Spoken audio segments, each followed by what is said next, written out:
अस्सलाम वालेकुम। हम अपनी चैनल लाइफ फैक्ट पर आपको खुशामदीद कहते हैं। ताहिर बिन यूसुफ इस ज़माने में पैदा हुआ था जब सलाहुद्दीन अय्यूबी की तलवार आलम इस्लाम की तरफ यूरोप की ईसाई ताकतों की यलगार रोके हुए थे। गुज़श्ता सदी में तुर्कान सल्जोक ने एक तरफ बगदाद के अब्बासी खलीफा की क़ियादत में आर्मीनिया, एशियाई कोचक और शाम में एक वसी सल्तनत कायम कर ली थी, और दूसरी तरफ बाज़ंतीनी सल्तनत से बहिरे रूम के बहुत से साहिली इलाके छीन लिए थे। 663 में सल्जोकी तुर्कों ने बाज़ंतीनी अफवाज को मलाजरों के मकाम पर फैसला कुन शिकस्त दी। सल्जोकी तुर्कों की बढ़ती हुई ताकत से खौफजदा होकर पोप अरबनसानी ने पोप की अपील एक अरसे के लिए कोई हाथिरवार नताज पैदा न कर सके। यूरोप के बादशाह सल्जोकियों की तलवारों के सामने सीने सफर होने के लिए पोप की तरफ से फेंकते सवाब आखिरत का वादा काफी नहीं समझते थे। इनकी निगाह में दुनिया की मनफात के लिए सल्जोकियों से नंबरदाज़मा होना शिकार के लिए उकाब के घोंसे में हाथ डालने से कम खतरनाक न था। लेकिन उस जमाने में एक फ्रांसीसी राहिब उठा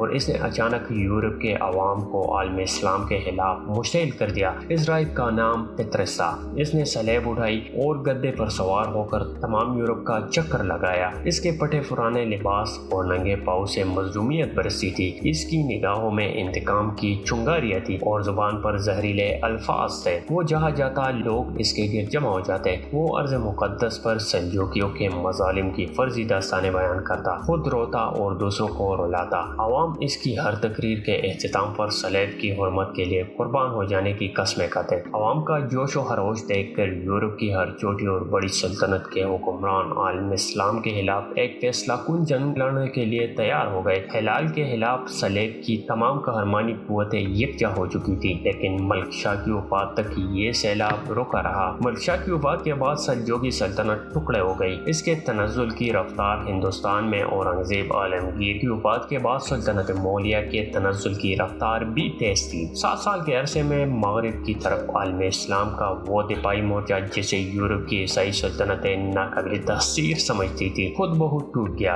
और 491 में ईसाइयत का सैलाब आलम इस्लाम पर अमड़ आया। बगदाद में सल्तनत अब्बासिया ने तुर्कान सल्जोक के ज़वाल पर इत्मीनान का सांस लिया, लेकिन वो ईसाइयत के खौफनाक सैलाब की रोकथाम के लिए कुछ न कर सके। 1 साल के अंदर अंदर ईसाइयों ने सल्जोकियों की रईसी ताकत कुचल डाली और यरूशलेम के अलावा शाम के बहुत से शहरों और बंदरगाहों पर काबिज हो गए और फलस्तीन और शाम के चंद इलाके मिलाकर एक ईसाई सल्तनत कायम कर दी। ये सल्तनत आलम इस्लाम के सीने पर एक खंजर थी। करीबन 50 साल के बाद आलम इस्लाम का मुदाफ़ियाना जज्बा अहमदुद्दीन जंगी की शख्सियत में नमूदार हुआ और उसके जान तोड़ हमलों ने सलेब के अलमबरदारों के दिलों में आज़ान इस्लाम की पुरानी हैबत जिंदा कर दी। बगदाद के अब्बासी खलीफा की तरफ से इफ्तिताम में इसकी हौसला अफजाई हुई और इसकी शुजाअत की दास्तानें सुनकर मुख्तलिफ अतराफ से आलम इस्लाम के हजारों सरफरोश इसके झंडे तले जमा होने लगे। लेकिन सल्तनत के अंदरूनी हलफशार के बायस वो अपना काम पूरा न कर सका